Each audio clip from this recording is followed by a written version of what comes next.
Olá, sejam bem-vindos a mais um estudo da Palavra de Deus, na segunda carta de João. Eu sou o seminarista Gunter Nagel, eu sirvo na Igreja da Freguesia do Ó, e esse estudo é destinado ao grupo familiar Bandeirantes, mas se você recebeu esse vídeo de alguma forma, seja convidado a participar conosco. Assim que essa crise passar, teremos a alegria de tê-lo conosco. Vamos dar início então ao nosso estudo, antes de ir propriamente para o texto, com uma oração pedindo orientação de Deus para esse momento de estudo da sua palavra. Vamos orar? Deus bendito, te louvamos, porque a sua palavra é verdade, a tua palavra é o que temos diante de nós, a tua palavra é o nosso alimento, porque nem só de pão nós viveremos, mas de toda a palavra que vem da tua boca. Te agradecemos, Pai, porque o Senhor nos deu um banquete farto e nós podemos tê-la e lê-la constantemente. Pedimos que agora, nesse momento em que vamos estudar esse pequeno trecho dessa pequena carta, o Senhor nos ensine um pouco mais de ti. Que o Senhor, como bom pastor, nos conduza debaixo da tua doce voz, da tua boa companhia. É o que nós te pedimos em nome de Jesus. Amém. Vamos lá. O tema do nosso estudo de hoje, que vai do versículo 7 até o versículo 11, são os verdadeiros mentirosos. Semana passada vimos o que é o verdadeiro amor, do versículo 4 até o versículo 6, quando o apóstolo João, já nessa carta, só fazer uma breve recapitulação do que já vimos até aqui, nessa breve carta que ele escreveu para uma igreja. Existem algumas teorias sobre se seria uma igreja, uma mulher. Eu sigo a interpretação de que é uma igreja que recebeu essa carta. Ele começa a carta louvando a Deus pela maneira como aquela igreja estava fiel à verdade do evangelho, firme na doutrina. Louva a Deus por isso, pede que Deus derrame graça, misericórdia e paz sobre aquela igreja. E depois, semana passada, nós vimos, no versículo 4 até o verso 6, a importância do amor fraternal. Antes de João falar do problema que aquela igreja enfrentava e como elas deveriam lidar, que é o nosso tema de hoje, ele primeiro instrui qual é a maneira correta de viver. Ele fala que nós devemos andar na verdade, e andar na verdade implica em andar em amor. E o amor que nós devemos ter para uns com os outros é um amor bíblico, um amor pautado pelos próprios mandamentos da palavra de Deus. Ou seja, quando Jesus pede para nós amarmos uns aos outros, assim como ele nos amou, é para amar não da maneira como nós achamos que é a maneira certa de amar, mas para amar do jeito que Jesus amou. E ele, como Deus, aquele que é perfeito, conhece a palavra do Senhor, a palavra inspirada dele, a palavra dele, ele ama de acordo com os critérios da palavra. Então, nós também, como discípulos, precisamos estar firmes na palavra, na verdade, o tema do primeiro estudo, e essa firmeza na verdade deve ser demonstrada por meio do nosso amor. Eu demonstro meu amor pelo próximo quando eu obedeço os mandamentos com relação ao meu próximo, com relação à vida, à propriedade, ao casamento, ao respeito, à honra, a todos aqueles envolvimentos que nós devemos ter uns com os outros com base nos 10 mandamentos. De modo bem resumido, se surgirem algumas dúvidas, vale a pena voltar para o estudo passado e dar uma recapitulada, mas em resumo é isso. João fala primeiro da importância da verdade, que a verdade é o que baseia toda a nossa vida cristã, e que essa verdade deve nos levar a um amor prático, amar de acordo com a palavra aqueles que estão ao nosso redor. No nosso texto de hoje, nós vamos encontrar o problema que João vai ajudar aquela igreja a enfrentar. É um problema sério, um problema gravíssimo, vocês vão ver durante a própria exposição do texto, mas é um problema que tem solução. É um problema que aquela igreja enfrentou e hoje nós enfrentamos também. Talvez a gente não perceba tão bem, mas nós enfrentamos esse problema ainda em nossos dias e enfrentaremos com toda certeza até a volta de Cristo. Vamos então ao nosso texto. Seguirei da mesma forma que das outras vezes, nós vamos colocar o texto inteiro aqui e destacando, explicando parte por parte. O nosso texto é o seguinte: porque muitos enganadores têm saído pelo mundo afora, os quais não confessam Jesus Cristo vindo em carne. Assim é o enganador e o anticristo. Acautelai-vos para não perderdes aquilo que temos realizado com esforço, mas para receberdes completo galardão. Todo aquele que ultrapassa a doutrina de Cristo e nela não permanece, não tem Deus. O que permanece na doutrina, esse tem tanto o Pai como o Filho. Se alguém vem ter convosco e não traz essa doutrina, não o recebais em casa, nem lhe deis boas-vindas, porque aquele que lhe dá boas-vindas faz-se cúmplice das suas obras más. É um texto difícil, é um texto bem duro e vamos tentar expor, explicar um pouco mais para compreendermos melhor essa pequena carta, mas que é tão importante para os dias que vivemos. Em primeiro lugar, eu quero destacar esse porquê, eu já mencionei um pouco dele, mas brevemente explicar por que eu destaquei ele. É porque até aqui nós vimos Paulo só fazendo instruções positivas para a igreja. Agora vai trazer instruções negativas, ou seja, o que não fazer, os perigos que eles estavam para enfrentar. E esse porquê faz a ligação da primeira parte da carta com a segunda parte da carta. Vocês devem viver em amor, valorizar a verdade, zelar pela doutrina. Por quê? Porque muitos enganadores têm saído pelo mundo afora, que não confessam a Jesus Cristo vindo em carne, e esses são enganadores e anticristos. João primeiro mostra o que nós devemos ser para nos prevenirmos, para sabermos lidar com o problema que nós temos, que são os enganadores e os anticristos. Vamos olhar então agora essa primeira parte, né? Muitos enganadores têm saído pelo mundo afora. E a ideia que nós temos aqui nessa parte é mostrar a abundância de realmente de filhos das trevas que temos por aí. Temos várias pessoas que têm dedicado a sua vida a jogar joio no meio do trigo.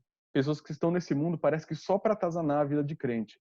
E nessa questão eu não quero falar assim, ah, aquela pessoa que roubou o seu emprego, é aquela pessoa que te irrita, aquele parente chato. Não é esse tipo de pessoa que eu estou falando. Mas pessoas que agem de acordo com a que a Bíblia não manda a pessoa fazer. São pessoas que têm prazer em desobedecer a Deus. São pessoas que têm prazer em prejudicar o cristão por ser cristão. São pessoas que não têm alegria no Senhor. São pessoas que estão por aí simplesmente para obedecer o seu próprio coração pecaminoso. Essas pessoas são chamadas aqui nesse texto de enganadores. Por que são chamados de enganadores aqui? Tem essa questão do ensino bem enfatizada no texto. Porque na época de João existiam vários pregadores itinerantes. Hoje em dia isso não é mais um movimento tão comum. Há umas décadas atrás tínhamos grandes cruzadas evangelísticas, pregadores que iam de lugar em lugar pregando o evangelho e alguns pregando algumas mentiras. Mas na época de João e dos apóstolos, e alguns séculos depois também, tinha um costume dentro da igreja cristã, e isso é registrado em livros históricos dos primeiros anos do cristianismo, como, por exemplo, Didaquê, Pastor de Hermas, as cartas dos discípulos dos apóstolos que viveram depois deles, que registram que na época dos apóstolos, depois deles, surgiram várias pessoas, vários homens, que passavam de igreja em igreja viajando por aí, dizendo que eram apóstolos, que eram grandes mestres, que eram pastores, que eram presbíteros, e que tinham ensino para trazer para a igreja, pediam uma oportunidade para ensinar. Isso era algo muito comum naquela época, pregadores viajantes. Assim como o apóstolo Paulo viajava constantemente e pregava de igreja em igreja, ensinando, instruindo, existiam também falsos apóstolos, falsos pregadores, lobos em pele de cordeiro, que passeavam pelo mundo inteiro, se espalhavam realmente, literalmente, por todo o Império Romano, por todo o mundo conhecido na época, passando de igreja em igreja, ensinando de maneira bela às vezes, de maneira convincente muitas vezes, só que de maneira herética. Então essa primeira parte nos mostra que existem muitos assim naquela época e ainda mais nos dias de hoje. E esses homens, principalmente os homens, né, existiam talvez algumas mulheres, mas principalmente homens, que eram os líderes das sinagogas, das igrejas, como a própria Bíblia prescreve, homens saíam pelo mundo afora. Eles saíam da igreja, daquele convívio da igreja local, viravam desigrejados, né? Ninguém comprou a minha visão aqui, então vou arranjar quem compra a minha visão. Aqui perceberam meu erro, então vou bater a perna daqui e vou encontrar algum lugar onde me dê um púlpito para pregar. Muita gente existe assim nos dias de hoje. Várias vezes a gente vê na igreja, não necessariamente na nossa, mas na igreja espalhada pelo mundo, muitas pessoas que chegam na igreja logo querem uma oportunidade para pregar. Ô pastor, eu sei falar bem. Pastor, eu tenho uma mensagem guardada no meu coração e eu quero pregar. Nós não damos espaço para esse tipo de pessoa na igreja presbiteriana, porque muitas vezes essas pessoas têm uma mensagem herética, uma mensagem errada. E eu já vi isso com meus próprios olhos algumas vezes. Pessoas muito empolgadas, cheias de boas intenções, mas com uma mensagem perigosa, querendo apenas uma oportunidade para ensinar aquilo. Conscientemente, sabendo do que estão fazendo, ou inconscientemente, pensando que aquilo é o certo. De um modo ou de outro, nós precisamos tomar muito cuidado, porque existem falsos mestres espalhados por todo mundo, desde a época de João, também nos dias de hoje. Eles têm se espalhado pelo mundo inteiro. E qual que era o principal ensino errado desses homens? Eles não confessam Jesus Cristo vindo em carne. E isso aqui pode parecer talvez uma coisa pequena para alguns de nós, mas não deve ser de maneira nenhuma. O problema daqueles homens, eu já mencionei um pouco disso semana passada, no nosso estudo anterior, era uma heresia que estava em surgimento, que é o docetismo. Isso aqui não é para entediar vocês, mas é para entendermos melhor o texto. O docetismo ficou conhecido posteriormente como uma heresia que tratava Jesus como apenas um espírito divino, uma criatura sublime, excelsa, maravilhosa, o ápice da criação. Só que não tinha corpo. Por quê? Essa doutrina herética vinha de uma fonte de filosofia que não era cristã. Nós temos isso presente na pessoa de Platão. Platão escreveu muita coisa boa. Ele foi um dos maiores filósofos da humanidade, tem muita coisa proveitosa em seus escritos. Mas parte dos seus ensinamentos continha a seguinte ideia, que a matéria é corrupta e aquilo que não é material é perfeito. Ele trabalhava isso no seu mito da caverna, quando ele falava das sombras e da realidade. Na ideia de Platão, sendo bem resumido aqui na ideia dele, era o seguinte: no mundo das ideias, no mundo imaterial, existem todos os objetos e seres na sua forma perfeita. O que nós temos nesse mundo aqui palpável e cheio de morte e fraquezas são apenas versões corruptas daquela forma ideal. É como se nesse mundo ideal nós tivéssemos, nos nossos dias de hoje, o celular ideal, o ser humano ideal, o cachorro ideal, a chaleira ideal. Só que no mundo que nós temos aqui, nós temos apenas uma versão material daquilo que é perfeito no mundo imaterial. E essa versão material estraga, adoece, quebra, não é perfeita. Então, dentro da filosofia de Platão, existia essa ideia de mundo das ideias perfeito e o mundo real que é cheio de versões corrompidas daquilo que é ideal. E alguns homens, dentro da igreja, aprenderam dessa filosofia, dos desdobramentos que ela teve depois, e misturaram isso com o cristianismo. Essa filosofia influenciou tanto a mente deles que quando eles olharam a pessoa de Jesus nos evangelhos, pensaram que, olha, se Jesus tem corpo, então ele não é tão sublime assim. Se ele tem corpo, ele não é tão divino assim. Se ele tem corpo, ele é fraco, frágil, ele é menos do que ele deveria ser. E talvez até numa tentativa sincera de exaltar Cristo, eles negavam a Cristo, falando que Jesus não poderia ser carnal, ele não podia ser físico como nós, que isso aí seria um tipo de demérito para Jesus. O que é uma mentira. A encarnação de Cristo não é algo humilhante em si. Ser um ser humano não é algo errado, ser um ser humano não é algo pecaminoso. Ser humano não humilhou Jesus Cristo, porque ele continua homem até os dias de hoje. Se isso fosse verdade, Cristo viveria toda a eternidade humilhado com o seu corpo humano. Só que o corpo humano não é pecaminoso em si, o corpo humano não é inferior em si. O corpo humano foi criado por Deus, para a glória de Deus e perfeito, pela própria vontade de Deus. Nós sofremos efeitos do pecado, mas o ser humano, ter corpo, matéria, não é algo ruim. Eu mencionei no estudo passado que alguns de nós, às vezes até mesmo na igreja, nós temos o costume de pensar assim, quando alguém morre, a gente tem a seguinte ideia: olha, agora ele descansou. A alma foi para um lugar muito melhor. Agora ele está livre desse corpo mortal, desse vaso. Agora ele está liberto dessa fragilidade, do sofrimento. Agora ele pode realmente desfrutar de tudo que há no céu, as alegrias, o descanso, a falta de doença. E a gente fala com boa intenção. Só que isso é errado. Porque, na verdade, nós não somos a nossa alma. Nós não somos o nosso corpo. Nós somos nosso corpo e alma. Quando um cristão morre, um não cristão morre, existe a separação. Isso que é essencialmente a morte, é separar o corpo da alma. O nosso corpo se deteriora e a nossa alma vai para Deus, seja em um estado de bênção ou um estado de julgamento. Quando Jesus voltar na sua segunda vinda, ele vai ressuscitar o nosso corpo, refazê-lo de alguma forma e vai nos unir novamente para que nós sejamos inteiros. E isso constitui a nossa vida, isso que constitui a nossa unidade.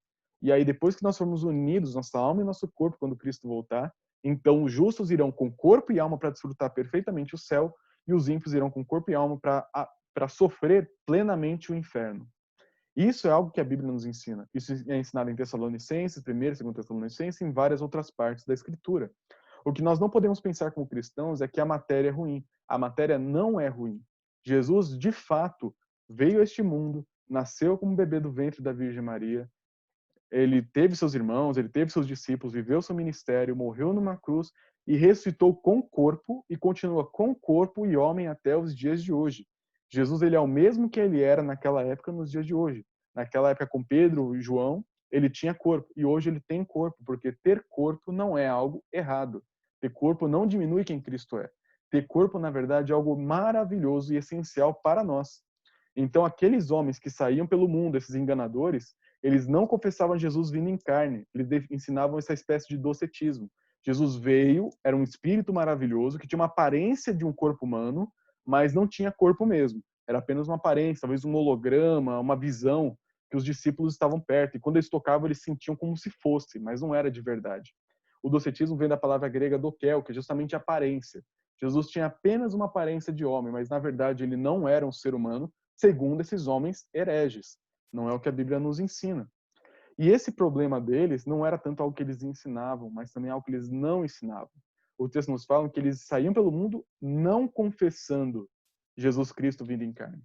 E muitas vezes nós ouvimos vários e vários pregadores hoje em dia, e eu entendo que essa carta de João vem muito a calhar um momento de quarentena, porque eu nunca vi o WhatsApp funcionando tão bem. São grupos e mais grupos, não estou falando necessariamente dos nossos grupos da igreja, mas diversas mensagens serem encaminhadas, diversos vídeos, pregações, áudios, documentos, mensagens, sites, blogs, tudo que se pode imaginar. O WhatsApp tá no pico da sua atividade. E muitas vezes, alguns cristãos podem acabar compartilhando uma mensagem de um herege porque eles não prestam atenção no que ele não diz. A omissão também faz parte do nosso conhecimento, daquilo que nós somos, daquilo que nós consideramos importante.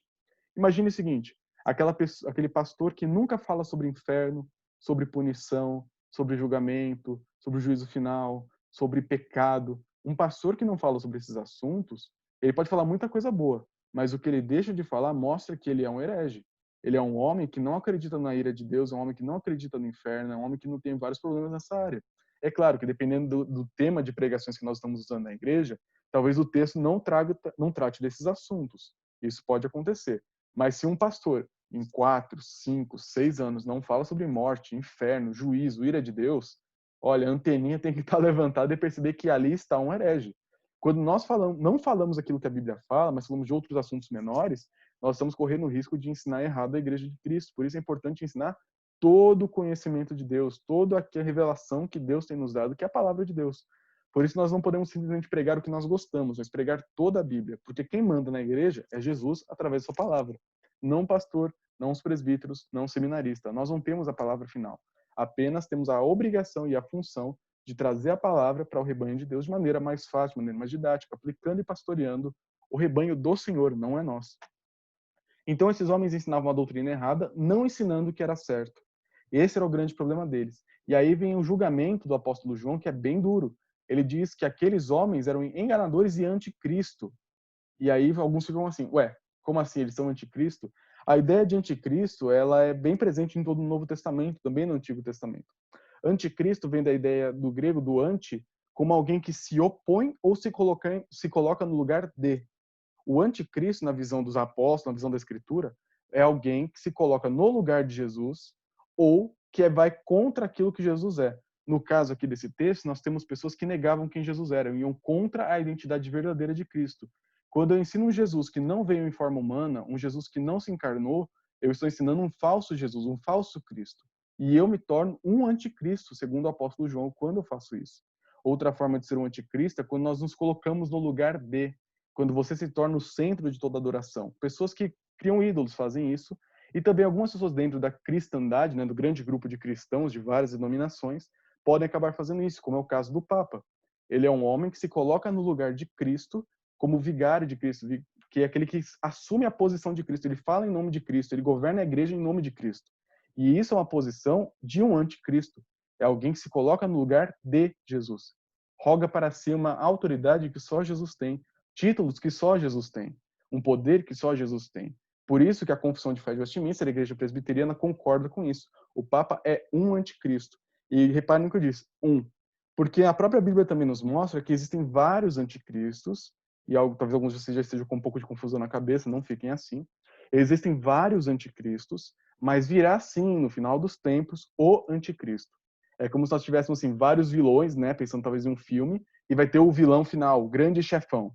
Nós temos várias pessoas que ensinam doutrinas erradas, mas um dia virá um homem que será a personificação do próprio mal. O nosso consolo é que a carta de Paulo aos Tessalonicenses fala que Jesus vai acabar com ele, vai matar esse homem do mal com um sopro de sua boca. Então não se preocupe, quando ele vier, a derrota dele está garantida desde a época do apóstolo Paulo. Não se preocupe com isso. Então, o primeiro aviso do texto, a primeira coisa que temos que lembrar: enganadores estão por aí. Muitas vezes eles aparecem no YouTube, aparecem no WhatsApp, aparecem no Spotify, aparecem em textos, aparecem em muito lugar. Eles falam bem, ensinam muita coisa boa, mas tem fermento no meio. Tem joio no meio do trigo. Tem coisas que eles não falam, porque na hora que toca naquele assunto, você percebe rapidamente que ele é um herege. Então ele fala de outras coisas. E vai ganhando público, vai ganhando audiência. O texto continua nos mostrando como deve ser nossa reação diante disso. Nós devemos tomar cuidado. Nós devemos nos acautelar. E motivo para isso é dado no próprio texto. Nós devemos tomar cuidado com esse tipo de pessoas, porque se nós seguirmos esses homens, acreditarmos em nossas doutrinas falsas, nós vamos perder aquilo que os apóstolos, toda a igreja de Cristo tem trabalhado com muito esforço para transmitir, que é o quê? O ensino correto. Quando nós negamos a verdadeira ortodoxia, aquilo que a Bíblia nos ensina, nós nos assemelhamos a esses homens. Quando nós não achamos doutrina algo importante, pensamos que o importante é o amor, o importante é fazer e não pensar, nós estamos entrando em contradição com a Bíblia, porque a Bíblia valoriza sim o fazer, o amar, mas também o pensar. A doutrina não é inimiga da piedade. E o que o apóstolo João está falando, o apóstolo do amor é: cuidado com essas pessoas, tomem cuidado, prestem atenção, porque se vocês seguirem por esse caminho, vocês vão perder tudo aquilo que nós temos trabalhado para fazer. Nós temos ensinado, temos pregado, temos pastoreado, temos feito tudo que Cristo tem pedido de nós com vocês. E na hora que vocês prestam atenção nesse tipo de gente, vocês estão jogando tudo que nós fazemos com tanto esforço no lixo. E mais do que isso, as pessoas que seguem esse tipo de doutrina perdem o seu completo galardão, perdem as suas bênçãos eternas. Ou seja, elas vão para o mesmo caminho desses anticristos. João então vai colocar aqui uma séria advertência: todo aquele que ultrapassa a doutrina de Cristo e nela não permanece, não tem Deus. E é bem sério isso. Pessoas que se afastam da doutrina de Cristo não têm Deus. O que permanece tem Deus. Tem o Pai, tem o Filho, tem o Espírito Santo, que está implícito no texto, mas também está incluso aí. E aqui eu quero enfatizar o seguinte para vocês. Quando nós pensamos na doutrina de Cristo que está sendo tratada aqui no texto, nós temos que entender como todo o ensinamento da Escritura. A doutrina de Cristo, a voz de Cristo é a voz de Deus. A voz de Deus é toda a palavra. Especificamente, talvez, a mentalidade de João nesse texto, o ensino dos evangelhos, das cartas, mas é claro que João sabia que toda palavra é palavra de Deus. Por isso, quando nós nos afastamos da verdade da Bíblia para uma mentira atrativa, mas uma mentira, nós botamos tudo a perder. Nós pegamos a coroa da vida que é prometida àqueles que perseverarem até o fim e jogamos ela no lixo, juntamente com as nossas Bíblias, juntamente com a verdade. E aqui fica um sério pensamento para nós, algo que nós precisamos recordar sempre. Como que nós temos lidado com a doutrina? Será que eu e você, quando recebemos uma mensagem no WhatsApp, ouvimos alguma pregação, lemos algum livro, ouvimos algum sermão no YouTube, ou o que for, será que nós temos a bagagem suficiente para saber avaliar se aquilo é verdadeiro ou não? Será que nós sabemos que aquilo que nós estamos gostando tanto e internalizando no nosso coração é verdadeiro ou não? Será que a gente não está comprando mentira junto com um pacote de verdade? Por isso que o apóstolo João fala: acautelai-vos, presta atenção, porque aquele que ultrapassa a doutrina, aquele que acrescenta coisa, aquele que deturpa alguma coisa, não tem Deus. E aqui uma coisa que eu queria ter enfatizado antes, lembrei agora e não posso deixar passar de maneira alguma, é que essa doutrina de Cristo, a realidade da pessoa de Jesus Cristo é talvez o ponto principal aqui. É claro que muito mais está em jogo. Mas quando nós esquecemos quem Jesus de fato é, a nossa vida cristã então vai para o buraco. É como se nós pensássemos, imagina que você siga essa ideia.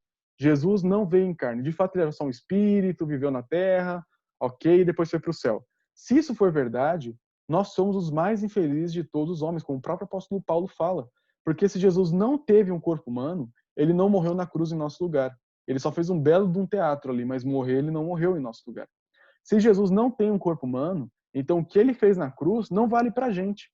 Eu digo às vezes para as crianças, né? Se um cachorro morresse na cruz, ele salvaria cachorros. Se um passarinho morresse na cruz, salvaria passarinhos. Somente se um homem perfeito morresse na cruz, nós homens poderíamos ser salvos. É claro, não querendo comparar Jesus com passarinho com cachorro, só para mostrar a ideia de substituição.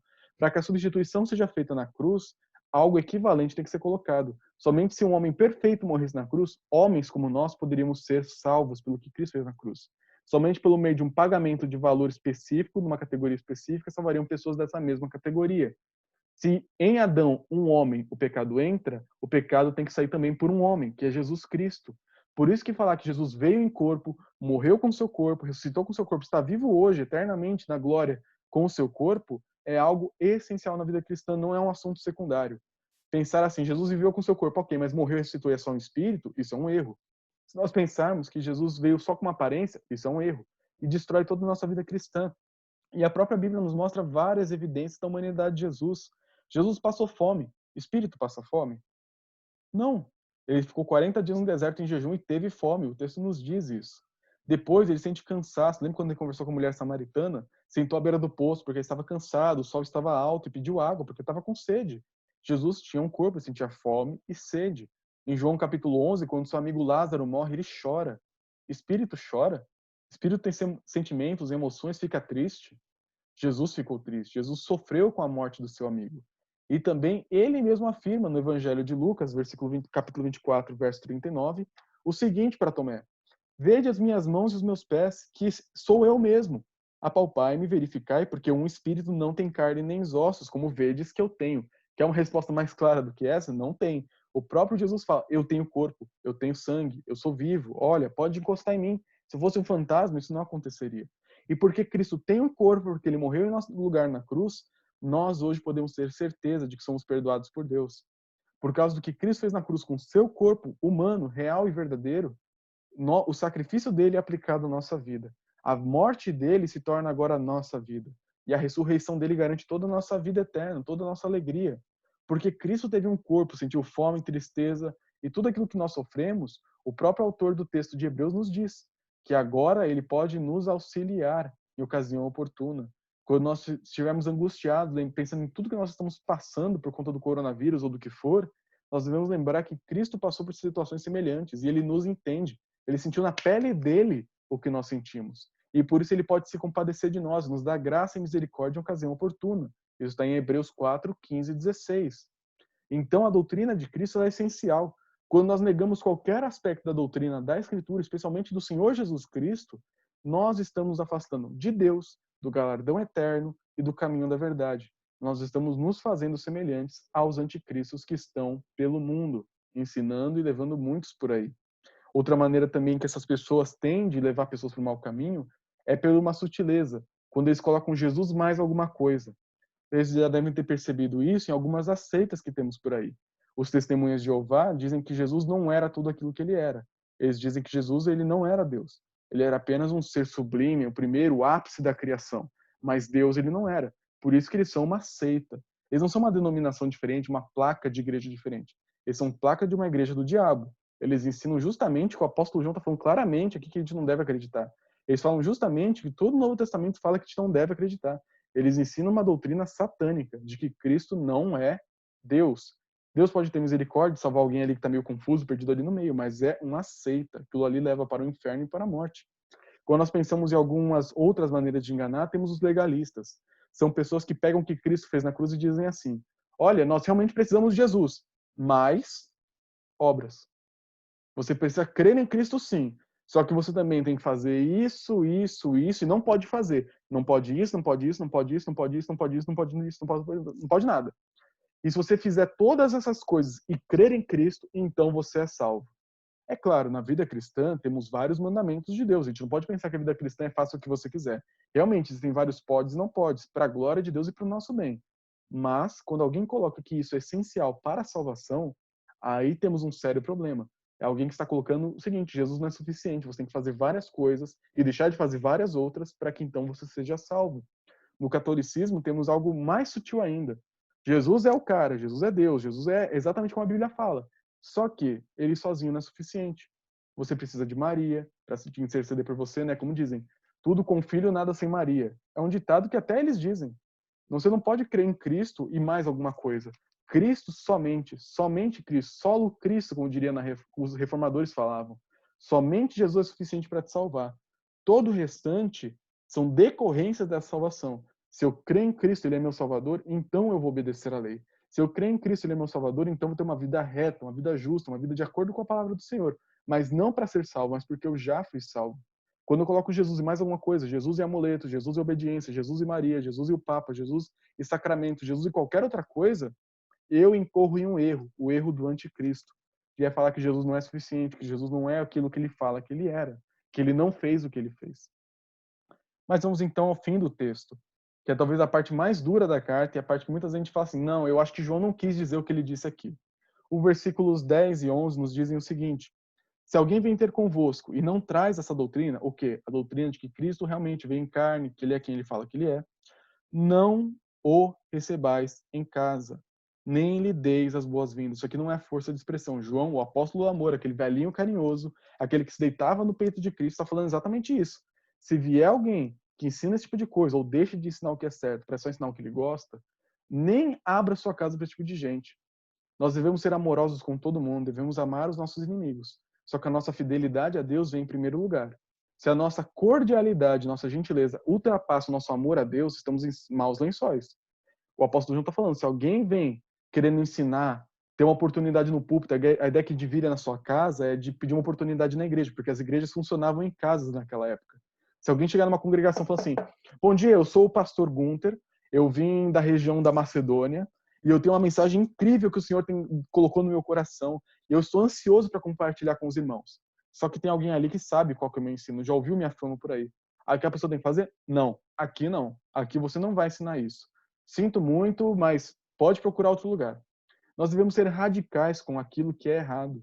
Nós não podemos, por nome da simpatia, da gentileza, dar oportunidades para aquilo que é pecaminoso, para aquilo que vai contra o próprio Senhor Jesus Cristo. Nós, nas nossas igrejas, não devemos dar oportunidades para qualquer um. Nós, como crentes individualmente, não devemos ouvir qualquer sermão, ouvir qualquer mensagem, ir a qualquer igreja. Alguns dizem assim, eu não acredito, eu não sigo placa de igreja, eu sigo Jesus. Onde estão falando de Jesus, para mim tá bom. Cuidado. Muitas vezes podem estar até falando de Jesus, mas falando errado de Jesus. Podem estar falando muita coisa boa de Jesus, mas não falando uma parte da história de Jesus. Podem estar ensinando Jesus e muitas outras coisas, mas ensinando algumas coisas erradas no meio. Nós precisamos tomar muito cuidado pelo o que entra nas portas do nosso coração, o que entra pelos nossos ouvidos. Nós precisamos ter um filtro e realmente sermos chatos com isso. O que eu estou ouvindo, o que eu estou lendo, que igreja que eu estou indo, o que eu tenho aprendido, está de acordo com a palavra de Deus? O que eu estou recebendo está de acordo com a doutrina de Cristo? Se não está, a pessoa que está me ensinando não tem Deus, não tem Cristo. É um anticristo, eu não devo receber de maneira alguma. E o texto se torna ainda um pouco mais grave quando diz, nem lhe deis as boas-vindas. E no grego, boas-vindas é saudação, é o heiren, que é como se fosse o nosso olá, seja bem-vindo, paz do Senhor, pode entrar. Nós não devemos nem ser simpáticos com essas pessoas. Tem gente que dá aquele sorriso amarelo, seja bem-vindo, né? Não, nem isso. Nós devemos tratar esse tipo de pessoa, esse tipo de ensinamento com a máxima seriedade.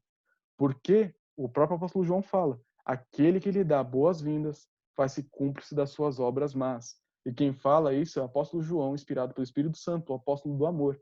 Aquele que era gentileza em pessoa fala isso. Não receba em casa, não dê oportunidade na igreja, não apoie esse tipo de pessoa. E a gente faz isso, dando audiência para esse tipo de gente, apoiando financeiramente, falando assim, olha, ele ensina uma coisa aqui errada ou outra, mas olha, dá para aproveitar muita coisa boa, vale a pena ouvir, segue por esse caminho. Nós estamos muitas vezes compactuando com pessoas que só querem destruir a igreja de Cristo, consciente ou inconscientemente.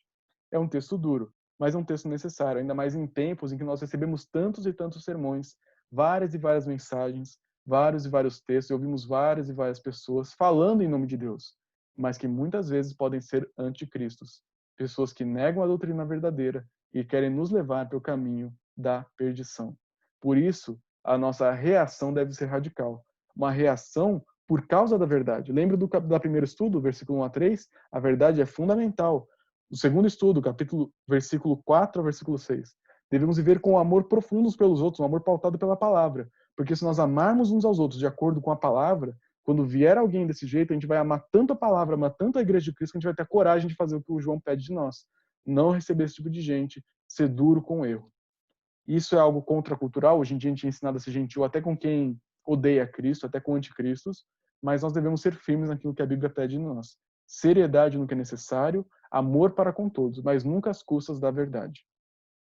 E gostaria de encerrar com algumas aplicações sobre o texto que nós estudamos. E só um aviso antes. É um estudo um pouco mais duro, um pouco mais pesado, só que lembre-se, não é contra você, é contra esses lobos. Se você é um filho de Deus, se você é uma ovelha de Cristo, se você é alguém que foi salvo pelo sangue de Jesus, o sangue humano dele derramado na cruz, então esse texto está aí para te proteger. Textos como esses existem na palavra do Senhor para te proteger do mal, te proteger de lobos, para instruir a liderança da igreja a ser séria no cuidado com o ensino, para instruir você como crente em particular a zelar muito bem da sua vida devocional, da sua vida de estudo da palavra, para que você tome muito cuidado com o que você ouve. É justamente porque Deus te ama muito que textos duros como esses existem. João Calvino falava que o pastor deve ter duas vozes, uma para chamar as ovelhas e a outra para assustar lobo. Com ovelha a gente faz carinho, cuida, alimenta, protege. Mas lobo, ó, tem que mandar para fora, porque lobo mata a ovelha. Lobo destrói o aprisco. Por isso que textos duros são necessários, justamente porque Deus nos ama muito e Ele quer o melhor para nós. nos proteger do erro e nos conduzir na verdade da sua palavra. Em primeiro lugar, então, eu quero aplicar da seguinte forma: como que nós valorizamos a doutrina? Algumas vezes a gente pensa que doutrina é oposta à piedade, que teologia esfria o crente, que estudar muito a Bíblia vai deixar a gente biruta.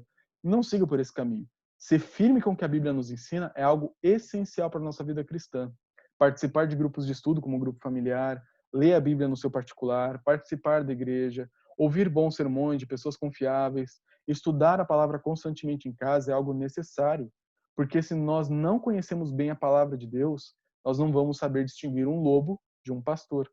Nós vamos distinguir a palavra do ensino errado. Tem muita coisa que a gente acredita pensando que a Bíblia que ensina aquilo, mas na verdade é ditado popular, é hinduísmo, é islamismo, são outras religiões mascaradas de cristianismo. Então nós devemos tomar muito cuidado, zelar muito pelo estudo e pela doutrina. Isso não é para te desanimar. Alguns vão pensar assim, talvez: ah, não, mas eu nunca vou entender, a Bíblia é grande, a Bíblia é complicada. Deus não te pede que você domine cada versículo, saiba a melhor exegese de todos os textos. Não é isso. Mas que na sua vida diária e cotidiana você coloque isso como algo importante. Ore constantemente para que Deus te proteja do mal, que Ele te livre dos erros, livre dos lobos, para que Ele te ensine a palavra. A Bíblia é inspirada por Deus. E se ela é inspirada por Deus, o autor quer te ajudar a entender. Por isso, antes de ler a Bíblia, ore como a gente fez aqui nesse estudo, ore como a gente tem o costume de fazer quando estamos juntos. Ore pedindo para que Deus te ajude e nos ajude a ler e entender cada vez melhor a palavra.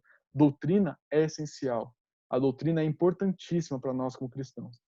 Em segundo lugar, como que você e eu temos lidado com as influências que recebemos, assistimos, compartilhamos?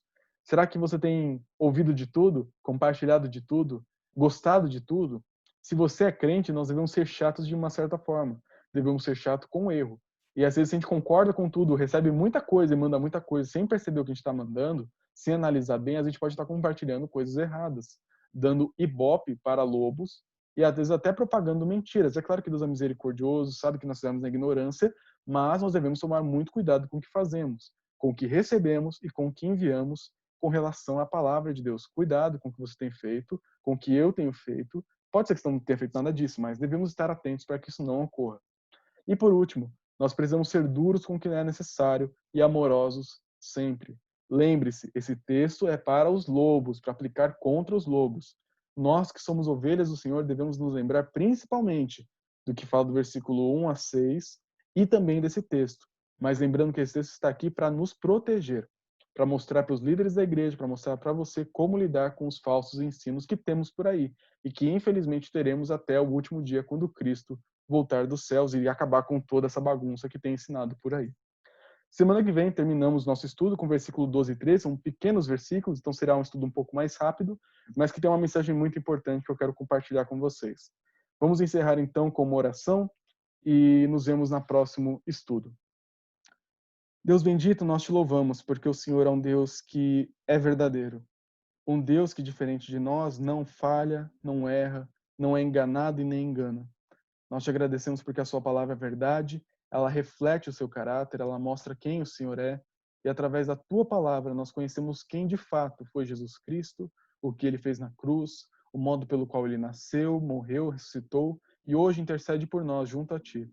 Te agradecemos pelo Santo Espírito que nos ensina a tua lei, que nos orienta a compreender melhor a palavra, que tem nos consolado, nos animado, nos convencido de nossos pecados.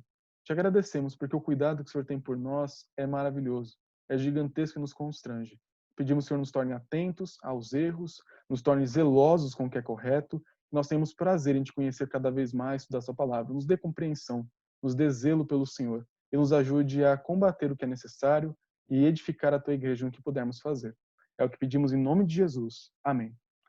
Irmãos, é isso. Fiquem com Deus. Semana que vem nós continuamos e encerramos nosso estudo da segunda carta de João.